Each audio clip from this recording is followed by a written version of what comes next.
Well, here we are in La Place, Louisiana, about 10 miles outside of New Orleans. We're about to do a private swamp tour. This is the meeting place right here. I guess they bring a boat, but it's I think that might be them pulling in right now. I'm gonna guess that's us. Anyway, it's supposed to be a couple hours long, and it's just me and Kim and the guide gonna take us out in the bayou. I don't remember the name of the bayou, but once we get on the boat and we get out there, because I'm sure I can't even pronounce it anyway. But anyway, oh, looks like I got a couple different ones. So I'm assuming one of those is ours. But once we get out on the water, we will get back with you here in La Place, Louisiana. A few moments later. All right, well, that's our boat. This is Josh. Here we go. Okie dokie. Where are you guys from? Roswell, New Mexico. Driven through New Mexico a couple times.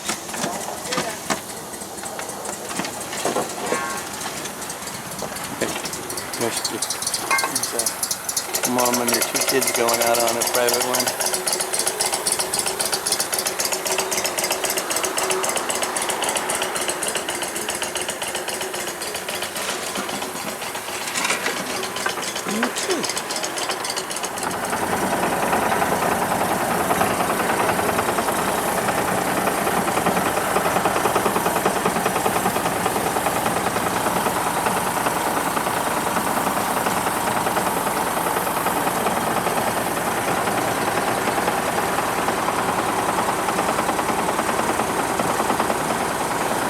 So this is Interstate 55. I think this is a north-south route on the highway here.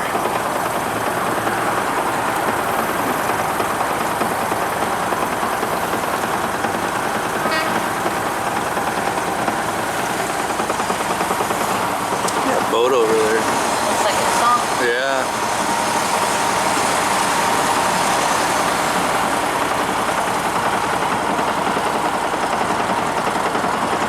Yeah, it is. Let me see. Let me zoom in there. Where's that?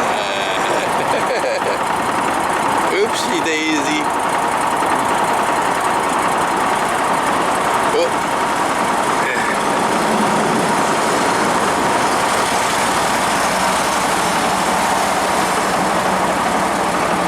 Oh yeah, it's sunk all right.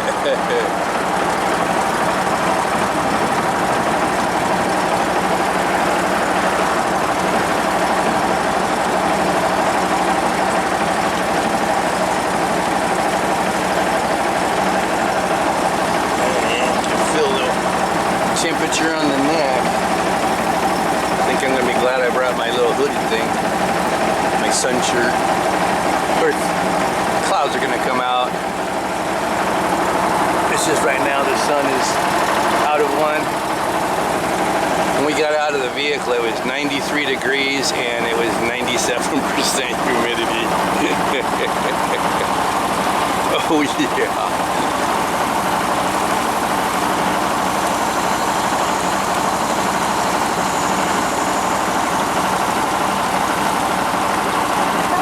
Oh yeah.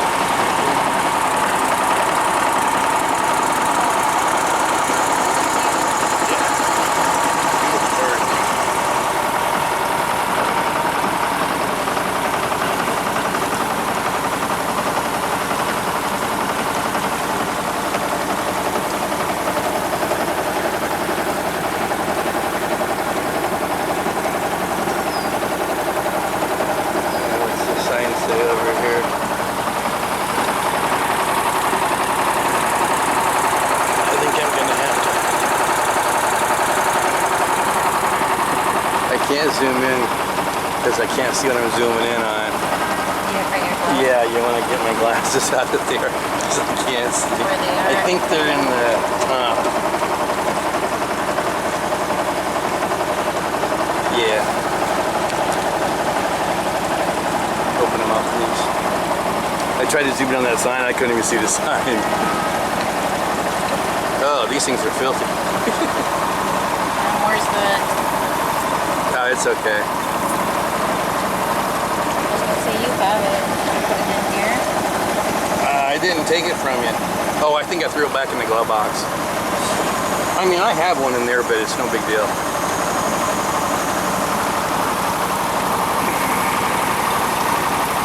Yeah, you get next one. Oh, I don't think I said the name of this place. This is Wild Louisiana Swamp Tours. Sorry, I totally didn't even say that name at the beginning. And you meet up at that, I think it's called, what is that boat launch called? Wild Louisiana launch site. Yeah, that's where you meet, where we started the filming. Alright guys, we're gonna go take a little ride back here, alright? Okay.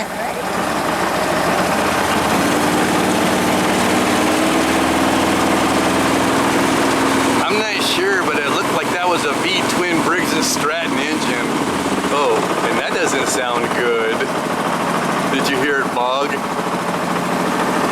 Oh, that didn't sound good.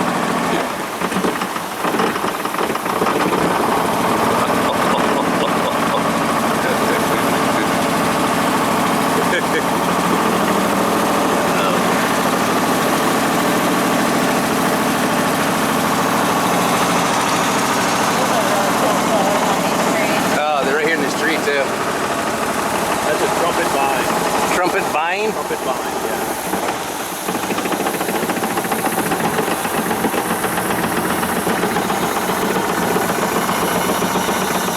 It keeps messing with the motor. As you can hear, it's not running right. Well, we do have paddles. Yeah.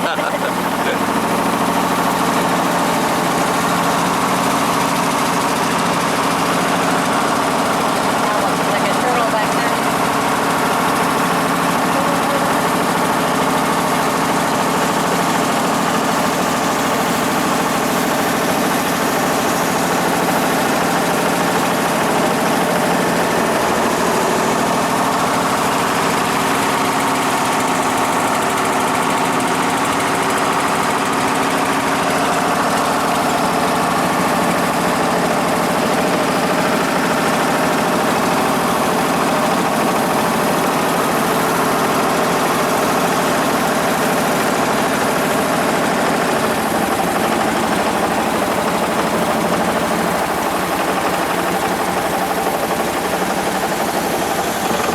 You don't mind being on video, do you? No, it's all good. Okay.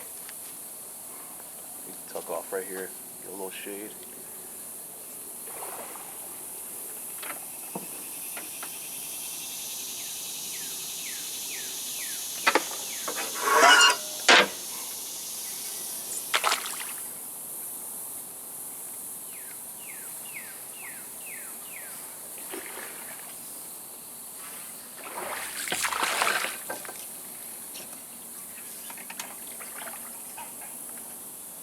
Y'all see this big tree right here, obviously, right?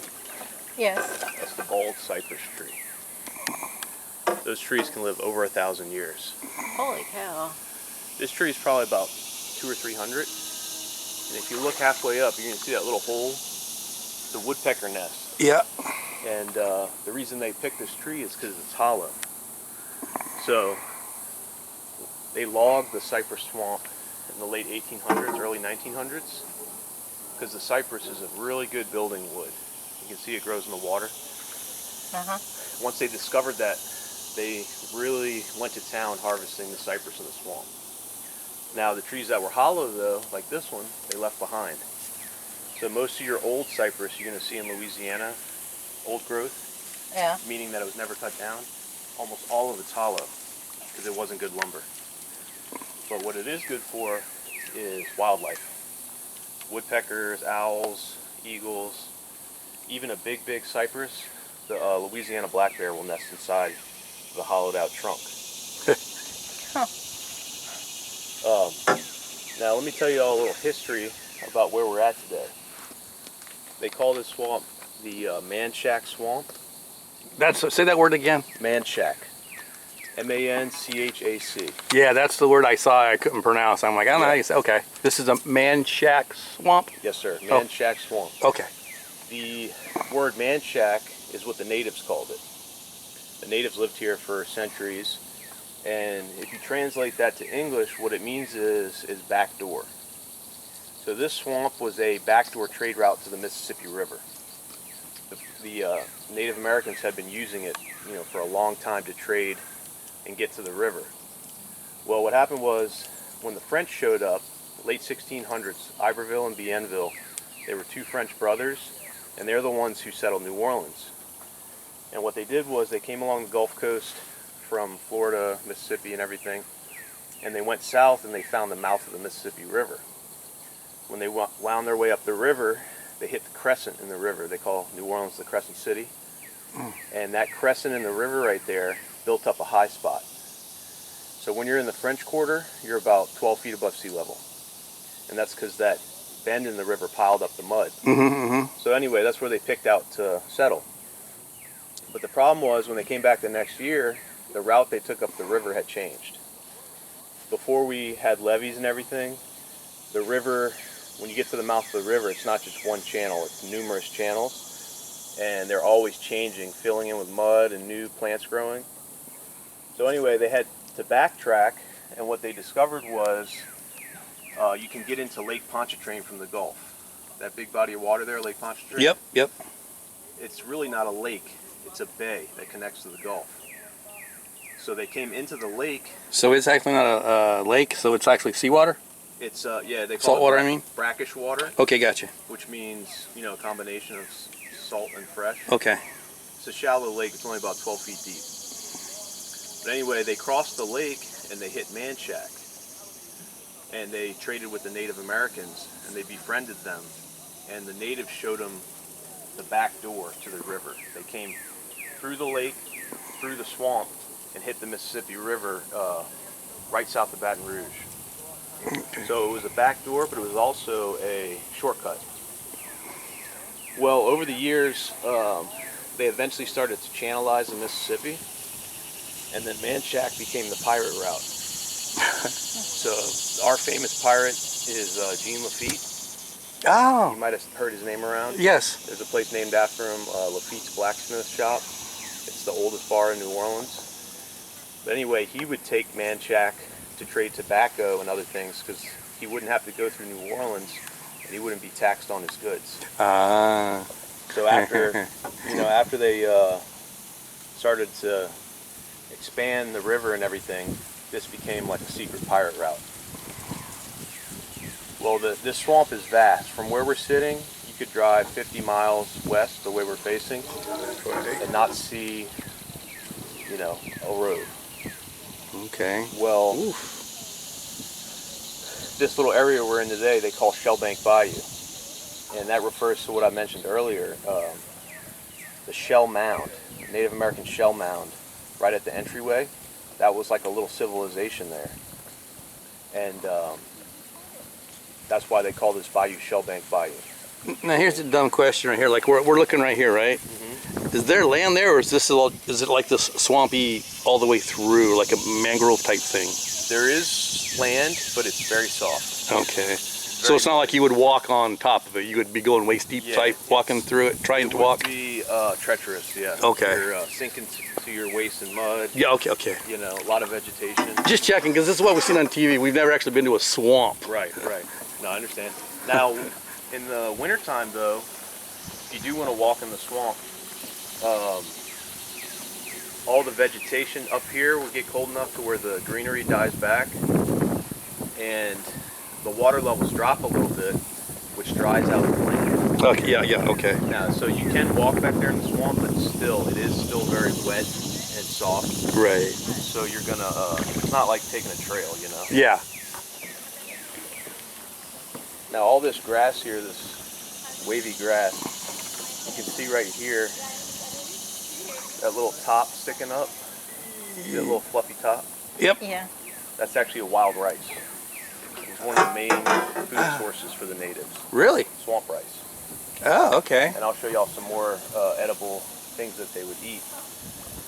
The natives could, they never had to leave. They could stay in the same swamp their whole life. Oh, wow. And that's what, if you research Louisiana native history, they have a very complex history because they weren't one big tribe.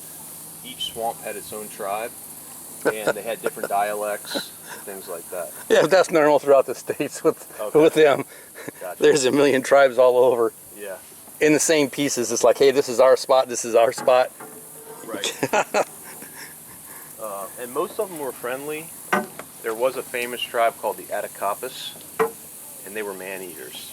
Oh. They were cannibalistic, they had slaves, and they warred with the Europeans. But this area had some pretty friendly ones. Oh, wait a minute.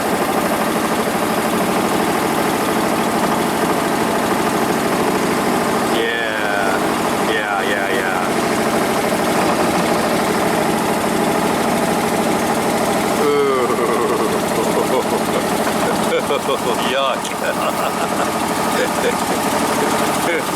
Oh, you can just feel the humidity even get higher.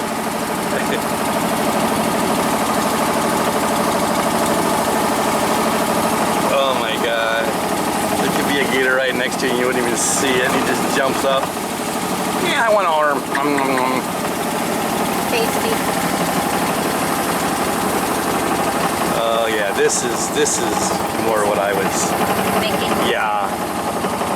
This be swampland here. Yeah. Oh, I like this. Well, I mean, I don't like it. I like it as a tourist.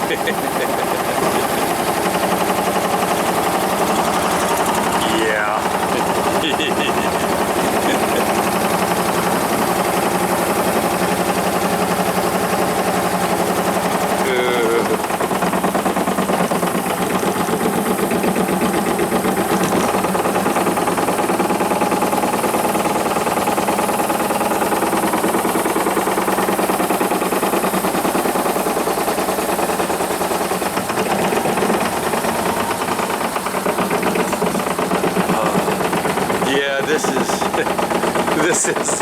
This is swamp. Yeah, this is what I thought swamp was right here. Holy cow. You like it back here? Yeah, this is my vision of what a swamp is. Yes, we're going to take our time back here. Holy cow.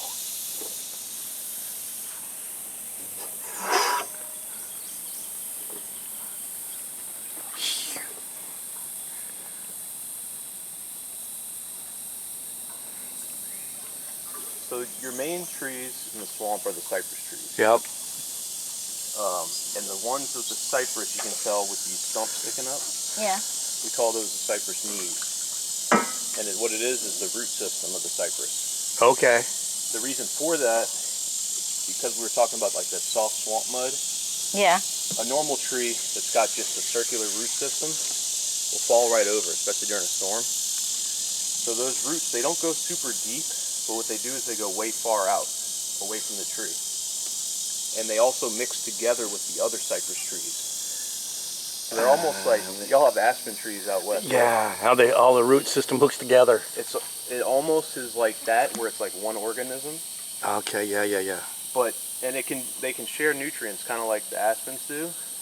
But mainly what it's for is stabilization. So when you have a big hurricane and you got one tree with its own root system, it'll just fall over by the roots. Whereas the cypress, since they're all connected, you can't really just turn one over without turning all the other ones over.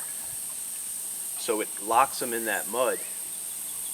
And it also, when you look under the water, the roots come out like a web, like a net. And what that does is it collects everything that drifts by and traps it. And what over the years, what it'll do is actually build new land. So almost all South Louisiana was built by the Mississippi River. And all that did was, every time it flooded, it dumps out sediment and mud.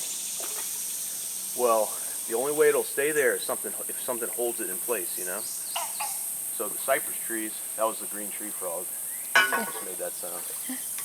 The cypress trees, they hold that mud in place. So they're very important for the ecosystem.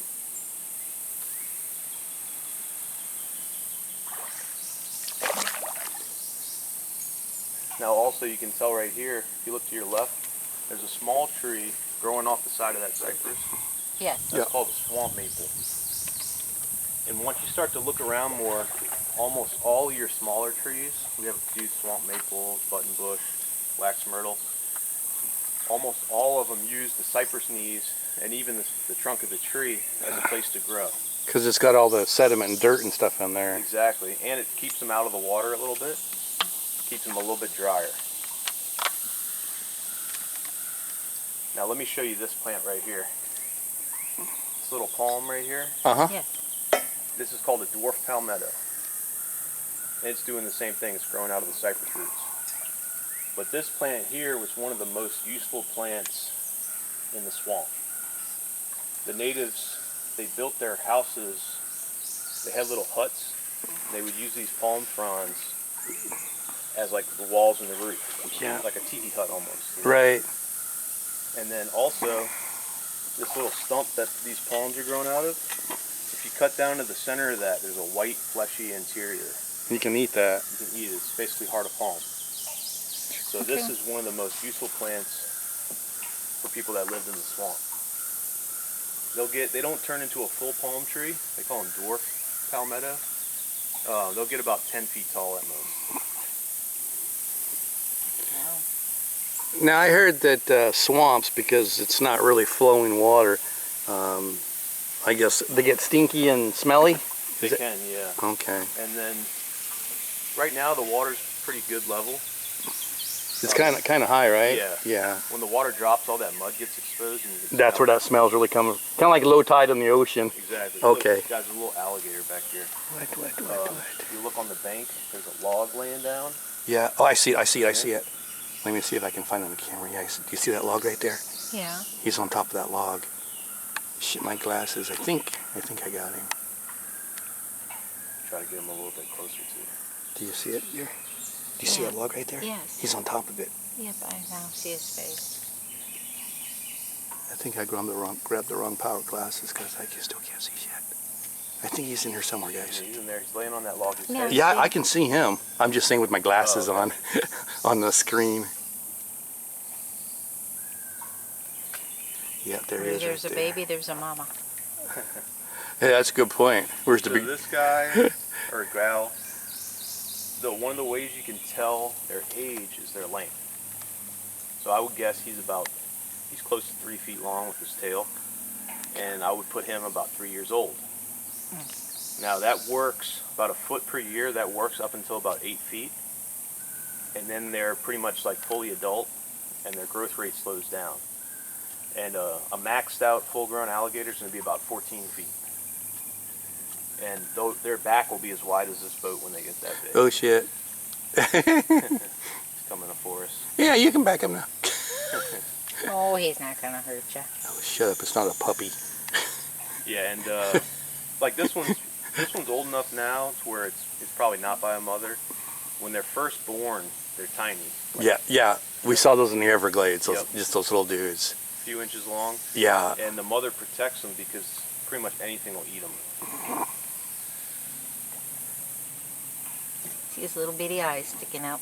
Yeah, I got him. The small ones are cool though because they'll let you get up close to them and stuff. Well, that was one of the reasons why we actually did your tour compared to that standard. Was that Honey? Honey Island? Yeah. That was just so commercialized and. Yeah, feeding the alligator. Yeah, feeding it. I'm like, I don't want that fake stuff. I want to see real. Yeah, you're not really. It's technically illegal to feed wildlife. I know people who went there and they said, yeah, they're throwing chickens. Oh yeah. They throw chickens in the Feed water. all the wildlife, pigs and raccoons. It's really, I guess they've been doing it for so long, you know, the state kind of looks away from it. Yeah. But this area is like a true nature preserve, so you don't have that going on.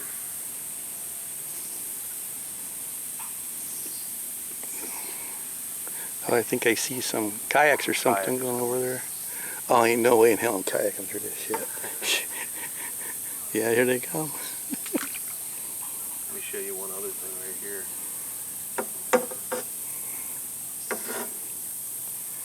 There's a mushroom on the side of this tree. Yeah, I saw that earlier. Yeah, oyster mushroom. Edible. Oop. Really good to eat. I don't see it. Where's that? It's coming up. Oh, okay. It's coming up. It's on this side. This tree, right? Yeah, right here. The base of the Oh, tree. yeah, okay, there I see her. There she comes. Yeah, so we pulled in. The fall is the best time to get those. I was going to say, I bet you can eat those too, right? Yeah, you can. They'll grow in like bushels on the side of the tree. Oh, really? You come and collect 5-10 pounds of them. Huh. I'll let these guys pass. Sure.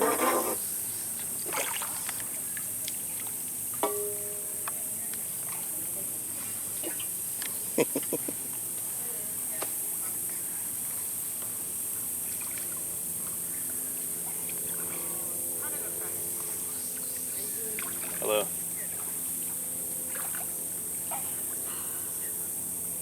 I'm hoping you cleared out the hyacinth a little bit. A little bit.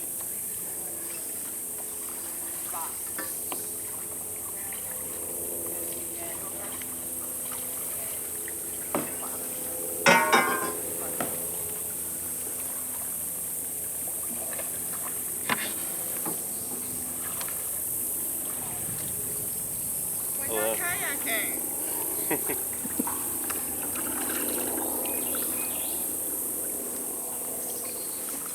刚才我们看到鳄鱼那个地方还记得吗？刚才我们看到鳄鱼那个地方还记得吗？照片还在那儿。 Hello.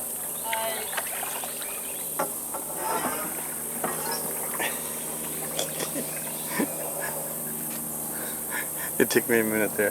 First I was thinking it was that French Bayou, and then I'm like, oh, no, it's not. What? No, they were Asian. Well, I know that now. Just haven't heard that, what is that, what do they call that, cage? French? Yeah. Yeah. Where they actually have to put the subtitles, what is that Right. called, swamp loggers or swamp people or whatever? Oh, yeah. They got to put the words on the bottom because you're like, what the hell are they saying?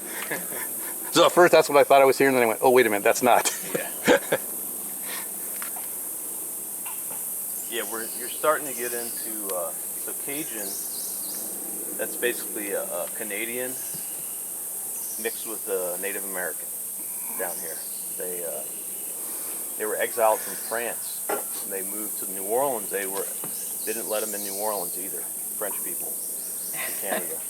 And they lived in the swamp. Oh, the French Canadians came from Canada. Yeah, they were already Down to here. Yes. Oh, They got exiled from Canada, okay. and they were farm people and stuff. And when they weren't welcomed in New Orleans, they went west, and they started getting into the swamplands. Oh, And that's when they mixed with the Native Americans. okay. I did not know that. I did not know that. I knew they were French, but I didn't know they were out of Yeah. Canada. And over Okay. the years, their dialect kind of changed. Sure. Obviously. Yeah. And like we get French people all the time, but they can't understand each other really. Yeah. Yes. Yep.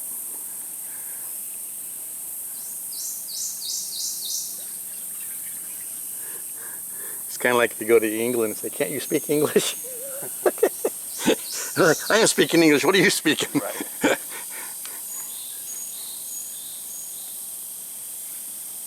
Oh my gosh. And those Survivor shows do shit out here. Screw that.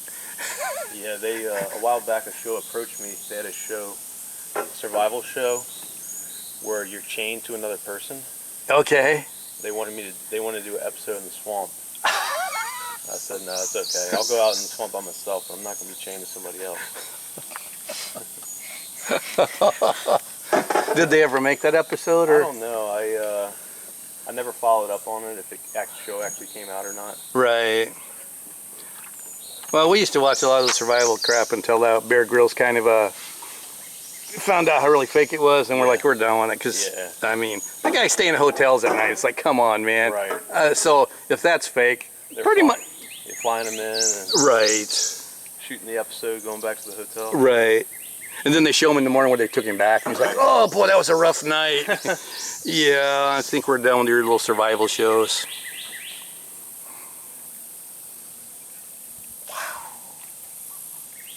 So your second main tree in the swamp, or the second biggest tree, is going to be the Tupelo tree. Tupelo. So they look similar to the cypress at first. You can see this tree right here. Right here in front of us? Okay. That's a Look at it- tupelo? That's a tupelo. Look at its leaves. Yeah. See how it's got a broad, flat leaf? Yep. Now look at the cypress. It's got more of a needle leaf. So that's one of the ways you can tell the difference. And the tupelos don't have the roots, the knees that come up. And the thing about the tupelo is they're a soft wood. You can see this old tree that's fell down? See that soft? Yep, yep, yep. It's a much softer wood than the cypress. The cypress is hardwood, right? Yes. Yeah. But what you get with the tupelo, since it's a soft, rotty wood, bees like to nest inside of it. So if you ever heard of tupelo honey? Yeah. Yeah, there's different tupelo honeys, but the honey we get out of the tupelo, we call tupelo honey. Okay. And Honey Island, you were talking about? Yeah, yeah, yeah. It's full of tupelo trees. That's why they call it Honey Island. Okay.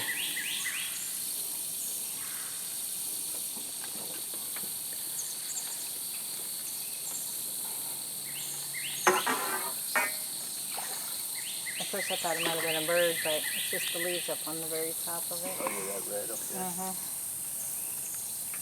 We'll see. We should see some nice birds back here. There's a cool bird that we should see. It's a little, if you see a little yellow bird hopping around, you hear that?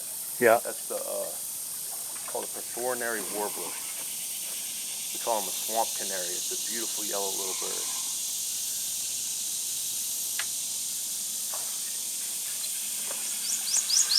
I hear one right up here.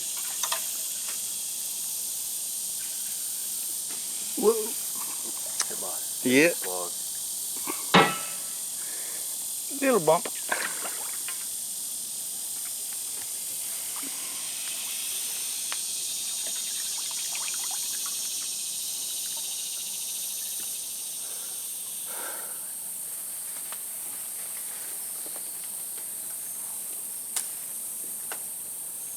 Sorry, guys. That's You're all right. fine.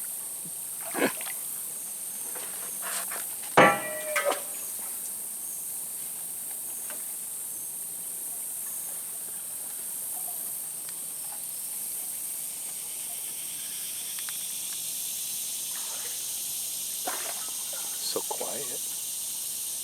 I know. Yeah, there's a big thing going on right now in the Everglades. I don't know if you heard about it. They're trying to put a jail in the Everglades. Oh, Call it alligator Alcatraz. yeah, yeah, yeah. And of course all There, is that him? all the natives are all upset about it, you know. Yeah, there's another one up. There's a bigger one up here. He's in that V of that tree? Yes. Yeah. I can see him with my naked eye, but I don't see him on my lens. But Try to get a good spot on him. That'd be kind of a smart thing to do. You wouldn't have too many of them trying to escape. Yeah, I think the people are just upset because of, you know, construction in the Everglades and everything. Yep. There's the alligator. Where? You hear him?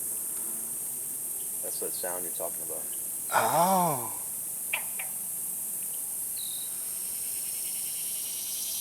Yeah, you should be able to see that owl now with your camera.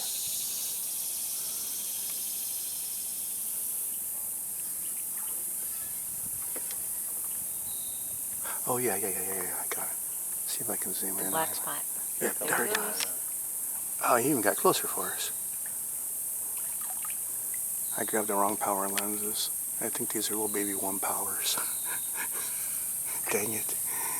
I know he's in the shot, I just can't see him right now. Well, he's kind of blocked by some Yeah. branches, but we might be able to see him better right up here. No, I actually can see him. It's just looking at my screen that's close. There he is right there. Boy, getting old sucks. There he is. Okay, got him. And what kind of owl is that? So that's called a barred owl, not a barn, barred. Okay. B-A-R-R-E-D. They got little brown and white bars on their chest. And these guys, what's cool about them is they're pretty active during the daytime. Unlike most of your... Right. And their main diet's going to be frogs, lizards, and one of their favorite things to eat is crawfish. The little mud bugs. Yep. Now this guy, I would say he's an adolescent or early adult, because they do get probably, say, another 4 or 5 inches taller and wider. Wow. They get pretty big. Should have a good view of them now. Yeah, I did. Oh, yeah. Even got better. Beautiful bird. There he is right there.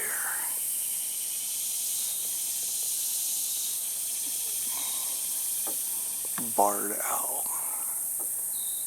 Yeah. Cool. Huh.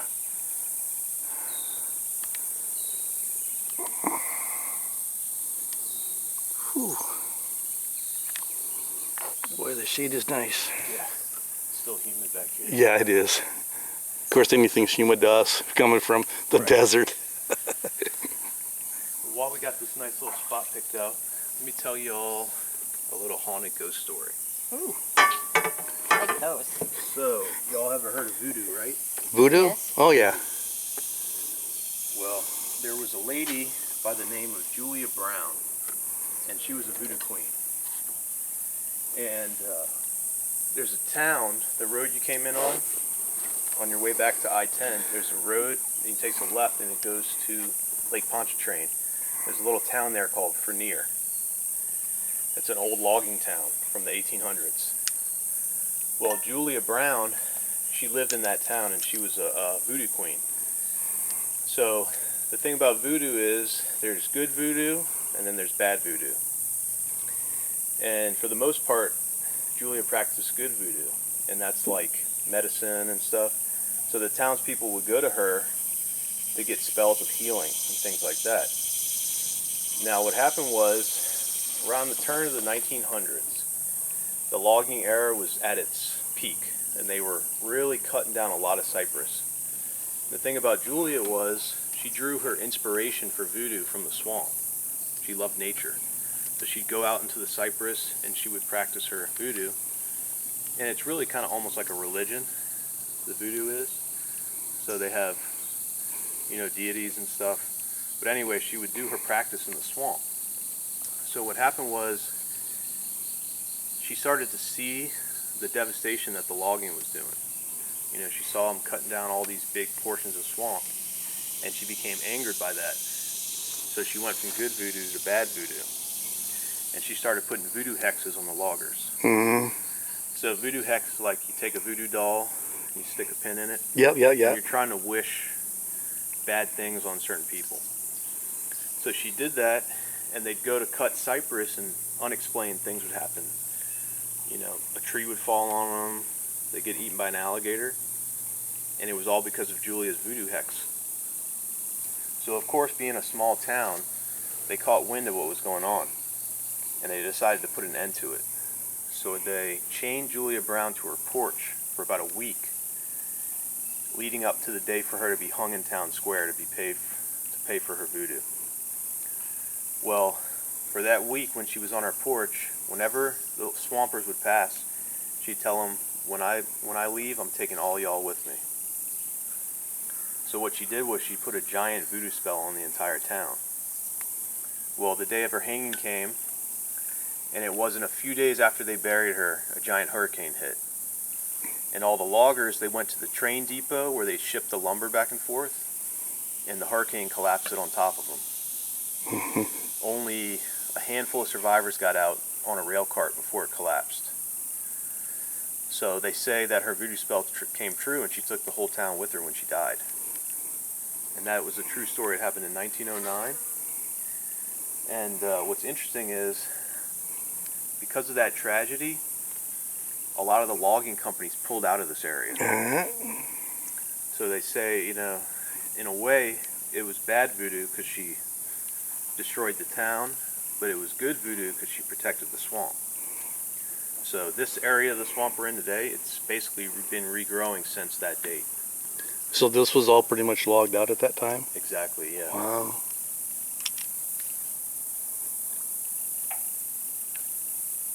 And if you have time after you're done, well, y'all going to the zip line, right? Right. Yeah, right, that same street, there's a railroad track right next to the zip line. Yep. You go over that railroad track, it dead ends on Lake Pontchartrain, and there's a restaurant there called Fernier Landing. We're going there. Okay. We're going to go there after the zipping. Julia lived like basically right there. Oh, shit. So there might be a little voodoo spirit with Maybe good spirit because we didn't, you know, we're not here. We didn't chop any trees Yeah, down. you're not cutting any trees, not feeding animals.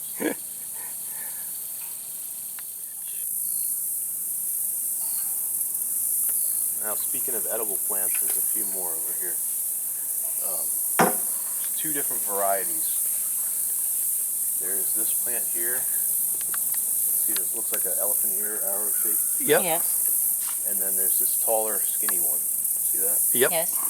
Those are both tubers. They have tubers underneath. Okay, yeah. They're in the taro root family. It's like people in Hawaii, they eat taro. It's just a tuberous vegetable that grows underneath the plant. Yeah. And what they would do is they'd mix it with the rice. They'd make like almost like a mashed potatoes and rice out of it. And it's very abundant, as you can see.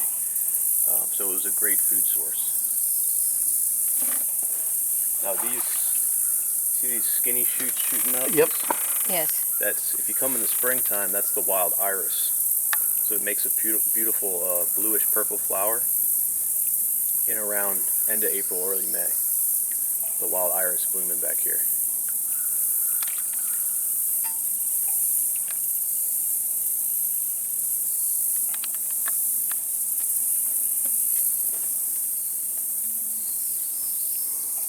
So kind of everything we're looking at out here, this is all swampy. There's no landy going on, right? No, this is all swamp. So there's geez. another lake called Lake Maurepas. So Pontchartrain, that was named after a French diplomat. Mm-hmm. Same thing with Maurepas. And that was part of the backdoor route. You go through Lake Pontchartrain, then go through a bayou and hit Lake Maurepas. And the Maurepas is about 5 miles to our west. But the whole thing is surrounded by swamp like this. It's completely wild.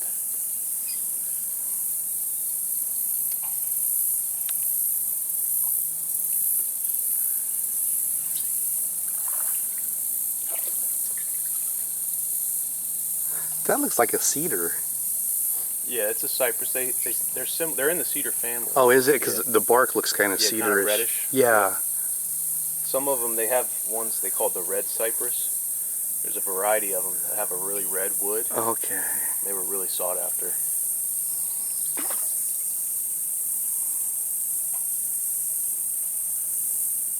Yeah. See, that bark looks just like cedar bark. Yeah. They have some.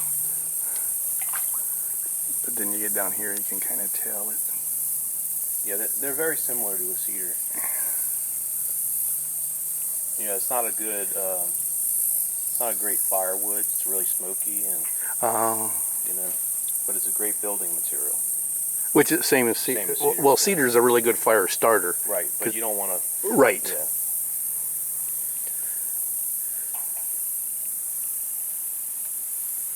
Now you probably have noticed all this grass, like some of the grass we drove through and stuff. Yeah. Yes. There's two varieties. This one right here, this thick one, Oh, right there. Yeah. water hyacinth. Okay. The small one is called water salvinia. Both of these are from South America. They're what's called invasive.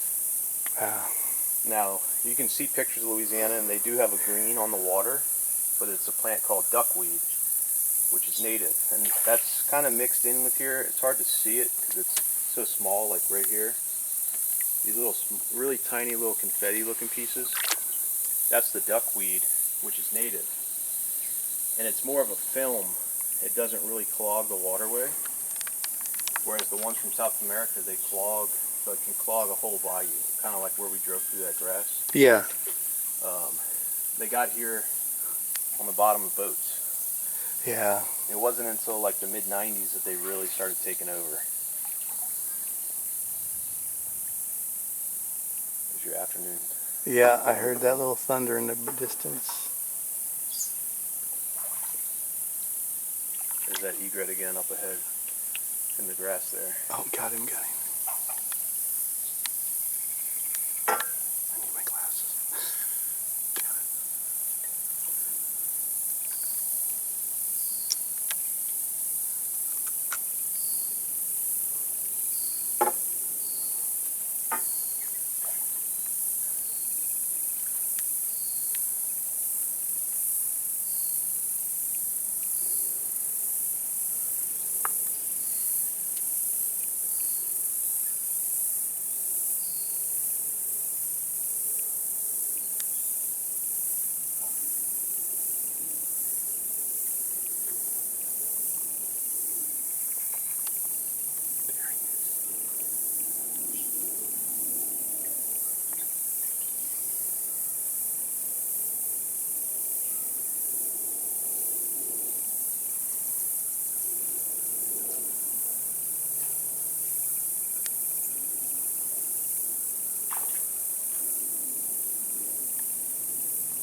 Yeah, Louisiana, we have every member, call them the wading birds. It's all egrets and herons that wade in the water. We have every species in that family.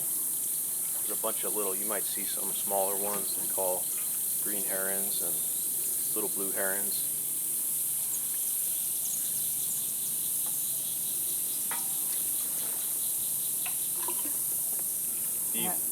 Do they ever come out to try to clear out some of the invasive species out here?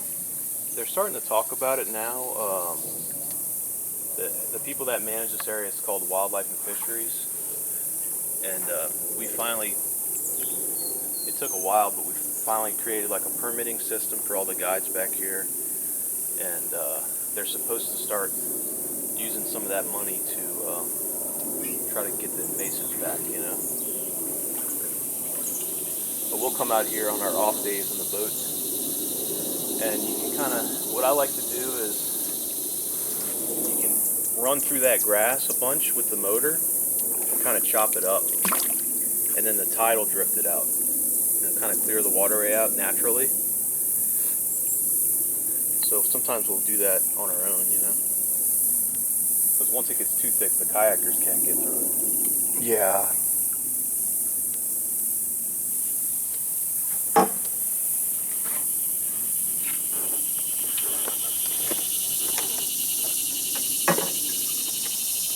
Do you post your videos anywhere? YouTube or something? Yeah, actually we do. We put them on YouTube. Oh, nice. Tony and Kim Adventures. Alright, I'll have to check y'all out.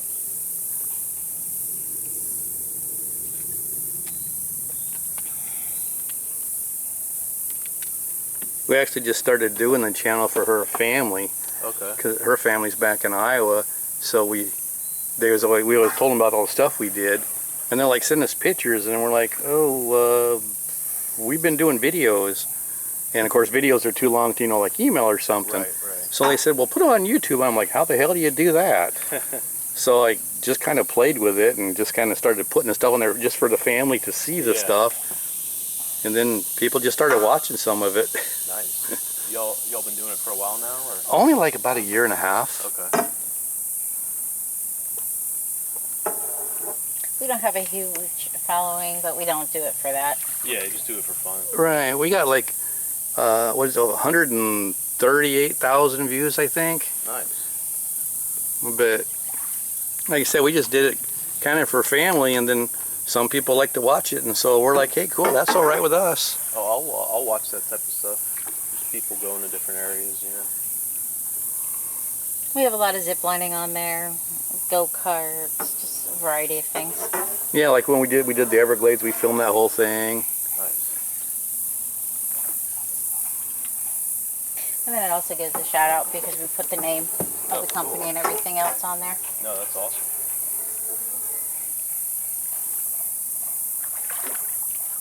Ooh.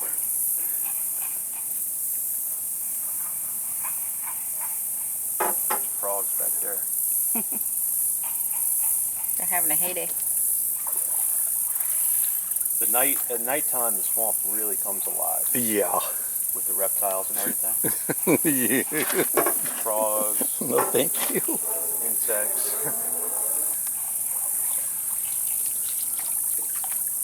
Well, we got out, we parked, when we first parked, we got out, and the skeeters just went crazy. Oh, yeah. And I'm like, holy cow. So we got back in the car digging out our bug spray, and we probably had 40 or 50 mosquitoes in the car. Dang.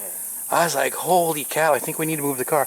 That's where we moved it to where you said, hey, don't park here? Yeah. Because we were parked in the woods right where you park your truck and your trailer. That's where we were, and we opened the doors, those skeeters just got us. Yeah, they can get pretty bad. They're usually worse like in the afternoons and stuff. Exactly, and I'm thinking, this is in the morning? Holy cow, I can't imagine evening and nighttime. Yeah, once you get on the water, it's usually not too bad. Yeah, I did notice that.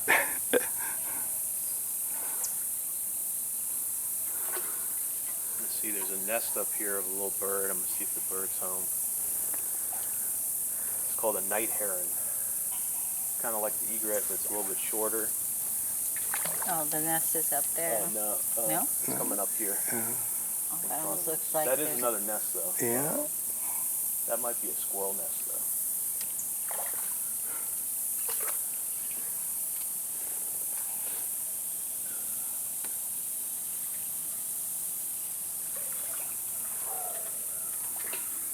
woodpecker just flew over here on the right. Let's see. He's up here in this tree hopping. Oh, I just saw him right there. It's a red. Yeah. Red Oh, belly. there he went.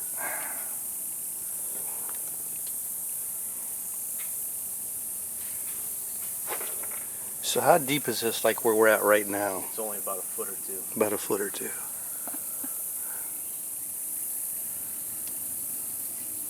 Until you get out and you sink down. Oh yeah, and there's another foot or two of mud. Yeah.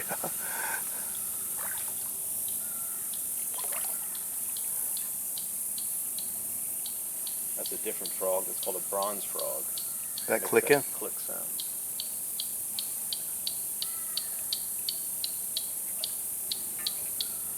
Now that nest you can see right up here.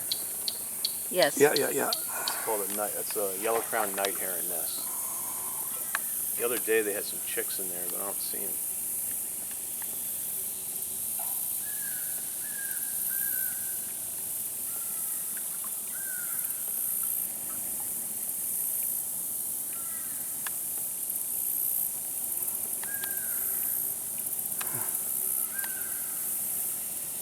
Most of the baby animals at this point have already started kind of, Getting out on their own? yeah. Comes Terry.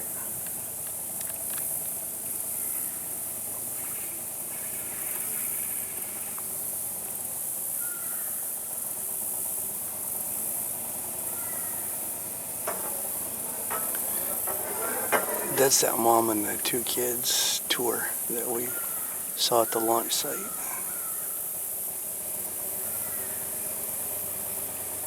So he's not paddling, he's motoring in, huh? Oh yeah. I like it not motoring, you can hear everything. I like the push pull, you know. Exactly, You it's see nice and everything. quiet.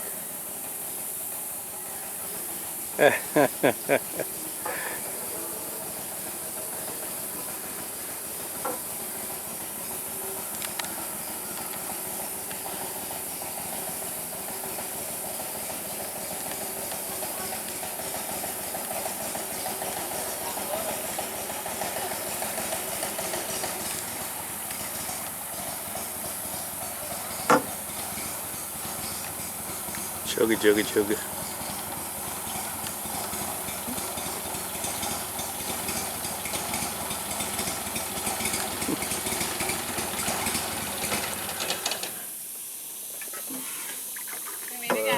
How y'all doing? Are you enjoying it? Yeah. Y'all get to see a gator? Yes. Saw a couple, yeah. Yeah. There was an owl. There was an owl moving around back here.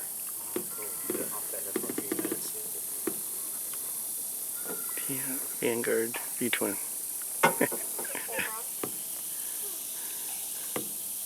think. Incredible frog. It's croaking. I didn't, I'm sorry, I didn't pay any attention to it. So he's got a footprint. Yeah, he keeps taking his flowers with him. Alright. Yeah, the French Quarter's really changed a lot. Even Got a from little turtle up here. when I was a kid, a lot more people and businesses.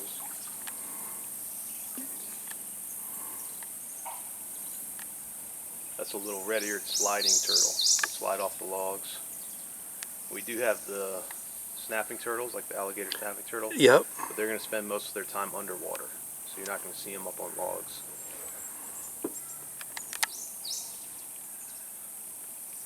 You see a little red spot on his ear? Small little red spot.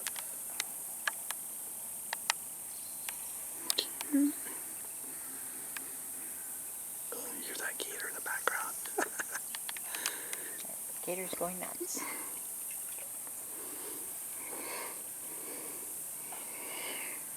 And I'm sure that travels quite a long ways considering how Oop, there he quiet it is went. back here. I'm sorry? The gator. The gator? Oh yeah. Oh yeah. The voice carries really far. That call, it's kind of like a social call, you know. And they can be territorial too, you know. And they'll just let the other gators know that this is their spot or whatever.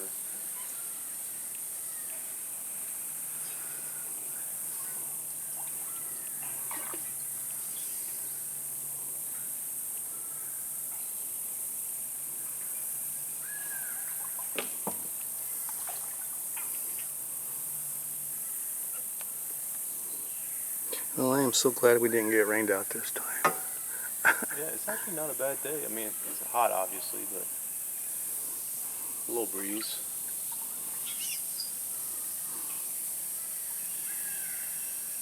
We were getting a lot of rain like last week and the week before. Yeah, we were watching all A lot that. of our tours got rained out last week. Yeah. Sometimes it's hard too because they pop up like out of nowhere. So we'll already be out, you know? Yeah. And then you gotta, especially when you're in kayak, you can't just run back to the dock. Well, that was like the last time we were here because we had called the day before, said everything okay, and they're like, yep. And so we get into town, and it was probably, I'm going to say it was 8 o'clock at night. Mm-hmm. We got the text and said, hey, it's canceled. There's lightning storms going on. Yeah. And we could actually see it from the hotel room. We could see the lightning bolts and everything, and I'm like, oh, crap. It's a hard call sometimes because like the radar, you never know how accurate it is. Exactly. But then you get out there and there's lightning coming down. Right. So this actually looks like it's got a current. So is this is, I don't know, I guess this is a dumb question. This is salt water, right?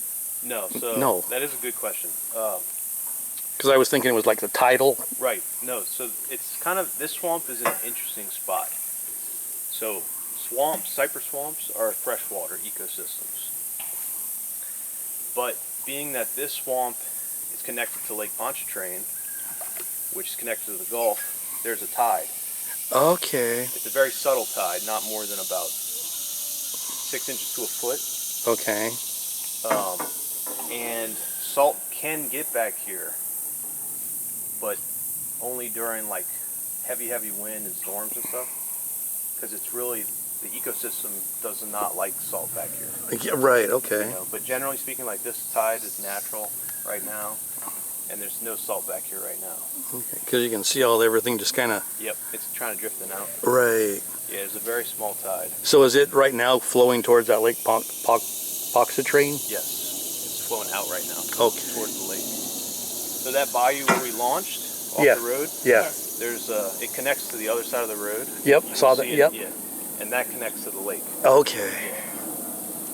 So that's a long way. Oh yeah. Long way of flowing. That's why the tide's not very big. You know, it's coming all the way from the Gulf, all the way back from these backwaters. Okay. Hey, there's that mushroom. It's the oyster mushroom. See, like that dead spot on the tree there? Yep. They'll fill up that whole spot there. Okay. So now do you come out and harvest those? I will. If I find a good, like that one, you could probably still eat that one. Oh, what's that over there? Oh, those are some smaller ones, yeah. Same thing though? Same thing. Anyway, I'm sorry, I interrupted. But yeah, you'll find a spot like that full of those big ones, Uh-huh. and you want them to be bright white. See how that one's got a little brown on it? Yep. Yeah. When they first pop out, they'll be bright white and fluffy. That's when you want to get them.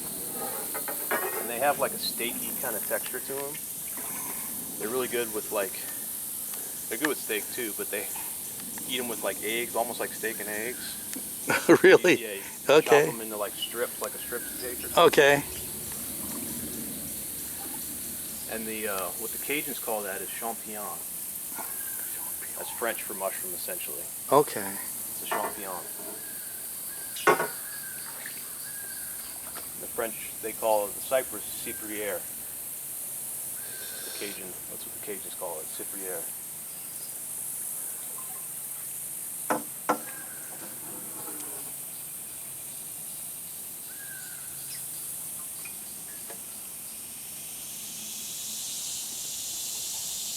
Yeah, the natives, they use the cypress. They wouldn't cut the cypress, but the old ones that float in the water, they make dugout canoes out of them. They dig them out and burn them out in the center, widen them up, and then... But aren't they kind of already waterlogged? Yeah, but once they dry out, they're... Okay. And the word bayou actually comes from the natives as well. There used to be a K on the end. It was bayou. That's what the natives called it. And that means trade route. Okay. So they would take those dugout canoes and they traverse the bayou and trade. So like a lot of times people ask me, what does bayou mean? And it doesn't really have a scientific meaning. you know. It's basically just any waterway in the South that the Native Americans used for trade. Okay. Didn't know Like, that one. we call all sorts of almost any waterway you see down here that's not like a river or a lake, Mm-hmm. we'll call it a bayou. Okay. So it's a very loose term, you know.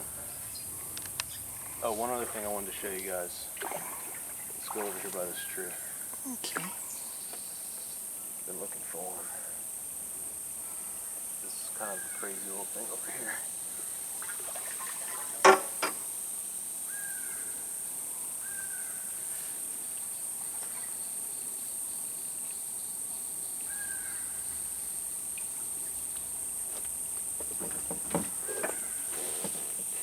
You'll see this pink spot here?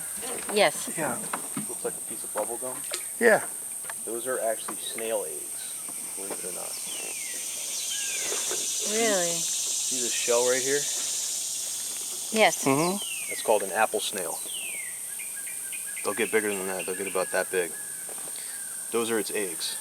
Oh, wow. They drift with the tide. They're a water snail. They drift with the tide and they move through the different areas. But what they do is at night they climb up the side of the tree and lay their eggs. That way, if they laid them in the water, the fish would eat them. Right. Well, that's got a crazy story because that snail is from South America too. Same deal. It got here on the bottom of boats. Yep. That's a pretty recent addition. So, for example, when I was younger, we would never see that.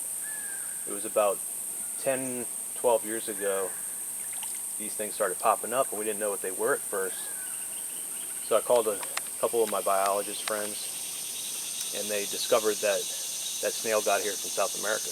Wow. Now, what's even crazier is just in 2021, a bird showed up here called a limpkin. I've heard of that. Yeah, it's a brown bird, kind of like an egret. It's about 2.5 feet tall. It's got a long bill. Well, they followed the snail all the way. All they eat is snails. Their bill is designed Okay. kind of curved bill that goes into the snail shell. Yep. They followed the snail population all the way here. And that, Wow.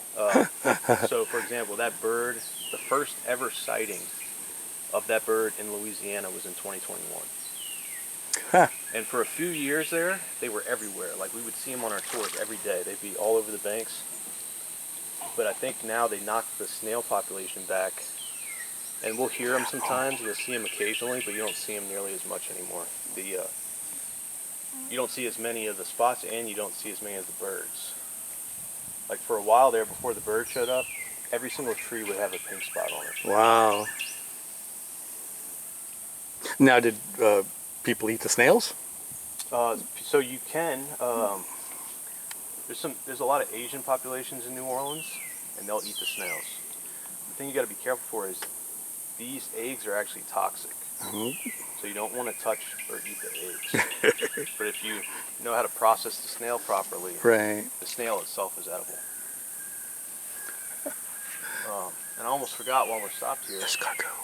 Y'all know what all this gray stuff in the trees is? Isn't it some kind of beard? It's a moss, but it's Exactly. grandfather's beard or They call it Spanish moss. Spanish moss. The thing is, it's not Spanish and it's not moss. Why do they call it Spanish moss is the French, like we were saying, were the first in Louisiana, and then the Spaniards came second. The Spaniards had long beards, Yeah. and the French started calling it Spanish beard, and it was like an insult. The Spaniards were offended by that, and they tried to call it French hair. I guess Spanish beard had a better ring to it, and then over the years it was changed to Spanish moss because it does look like a moss. But Yeah, the it thing does. is, the way you can tell it's not a moss, if you look right here, see this little brown thing? Yes. Yep. Right there. See that? Yep. That's a flower. It's a brown flower. Okay. 3 little petals. A true moss doesn't make a flower. He's kind of like a fungi, a true moss, isn't it? Is it Right. in the Yeah. fungi family or something? It doesn't use the same process as plants like photosynthesis. Right. So it's a flowering plant, and they describe it as is an air plant or an epiphyte. Ah, air plants, yeah. So all of its nutrients, you know, it gets sunlight, rainwater, but it gets it out of the air.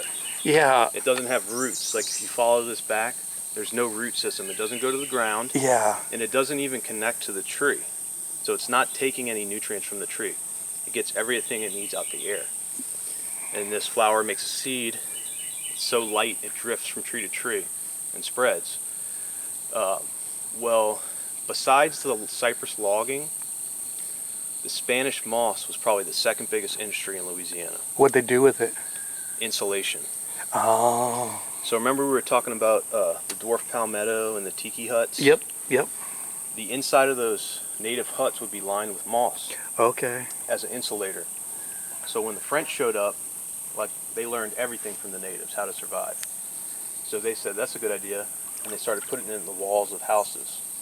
They called it buissage. So there's old swampers, all they would do is come out in their pirogue boat, take a cane pole, pull it out the tree, bring it to the market, and that's how they made their whole living. And then, you know, any stuffing, insulation, dolls, mattresses, seating.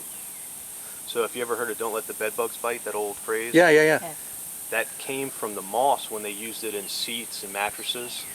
Like, don't let the bed bugs. Like if there's any bugs in there when they made it. Yeah, a lot of the old mattresses, it would just be a ball of moss all tied together into a pad. So obviously there's going to be bugs inside, right? Yeah. So that's where that old phrase came from.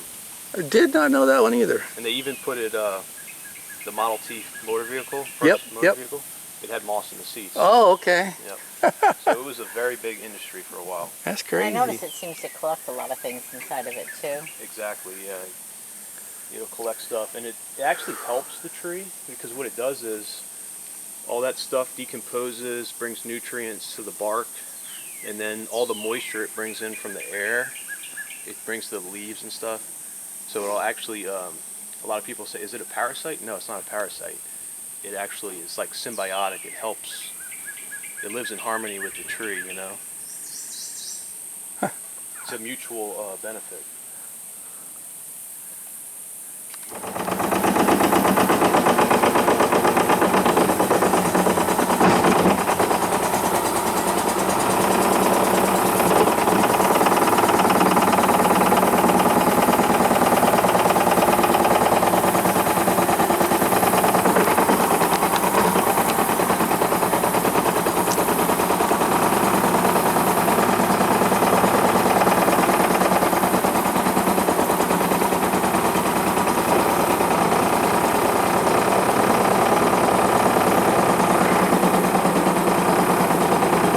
Tide already pulled that grass out. You see that?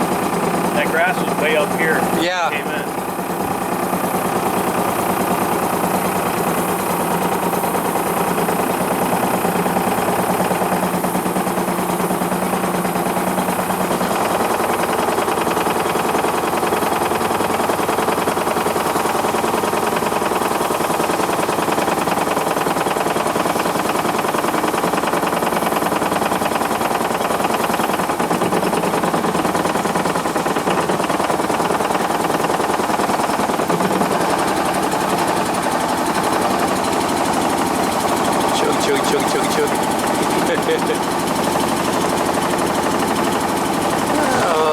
Got a breeze going on there. Feels good? Yeah, it does feel good. Because I got sweaty pits.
tail. Yeah. It's like a swallowtail. It's a beautiful bird. They'll eat what they do is they eat dragonflies midair. They circle around in the sky and eat dragonflies. That's a really cool bird.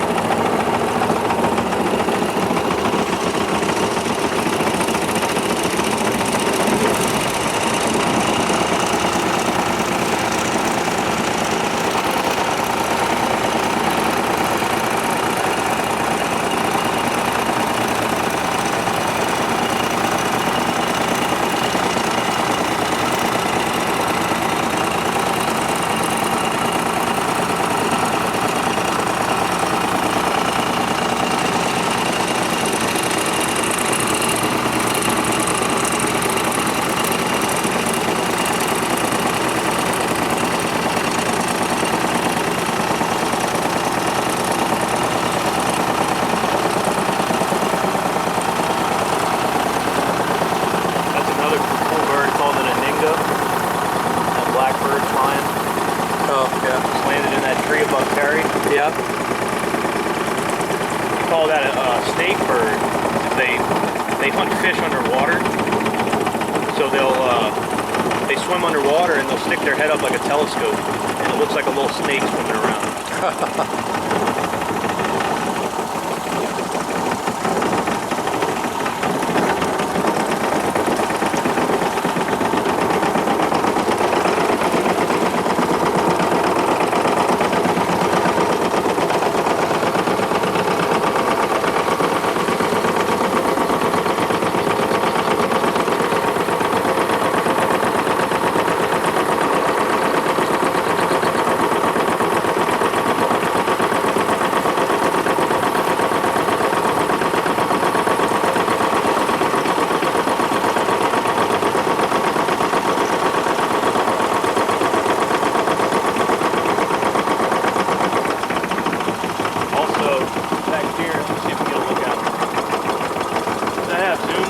Yeah.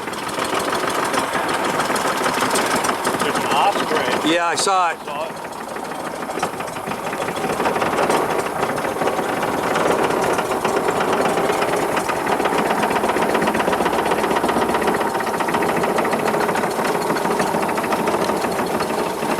He's got a nest in that tree.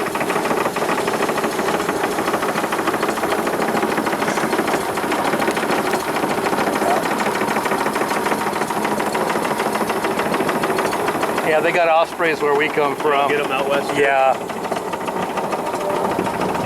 Y'all get bald eagles too. Oh yeah.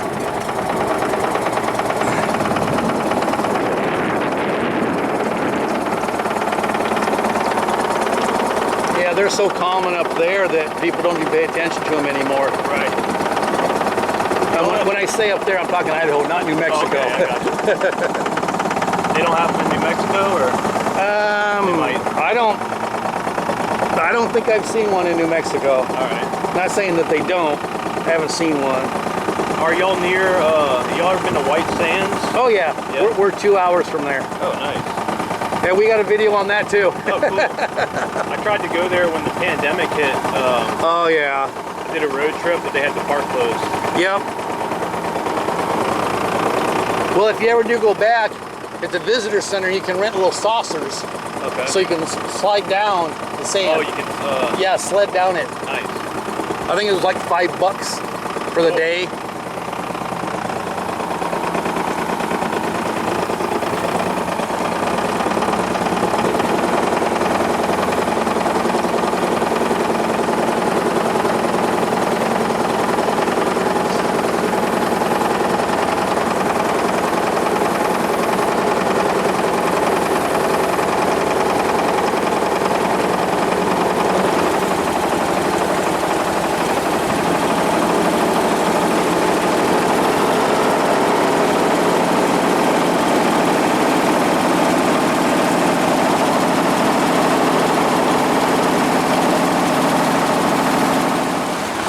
That's going to wrap it up here at the Wild Louisiana Tour in LaPlace, Louisiana. Hope you liked that adventure. And our guide, Josh. Until our next adventure, say goodnight, Gracie. Good night, Gracie. Yeah, that's all, folks.